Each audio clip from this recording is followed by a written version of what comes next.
జోగులాంబ గద్వాల జిల్లా గట్టు మండలం మాచర్ల శివారులో దారుణ హత్య చోటు చేసుకుంది.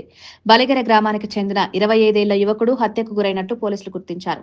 మాచర్ల శివారు ప్రాంతంలో యువకుడి మృతదేహం కనిపించడంతో స్థానికులు పోలీసులకు సమాచారం అందించారు. సమాచారం అందుకున్న గట్టి ఎస్ఐ వెంటనే సంఘటనా స్థలానికి చేరుకుని పరిశీలన చేపట్టారు. మృతదేహాన్ని పోస్టుమార్టం నిమిత్తం ప్రభుత్వ ఆసుపత్రికి తరలించారు. యువకుడిని ఎవరు, ఎందుకు హత్య చేశారనే విషయాలపై ఇప్పటి వరకు స్పష్టత రాలేదని పోలీసులు తెలిపారు.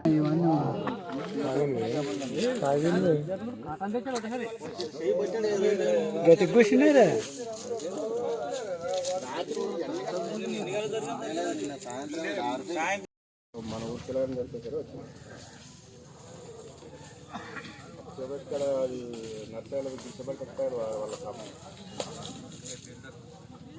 నర్సాయలు గొడగట్టి గిట్టబడి కట్టాడు వాళ్ళు ముందర కూడా మాటలు పెడితే అనుకున్నట్టు వచ్చి వేసాడు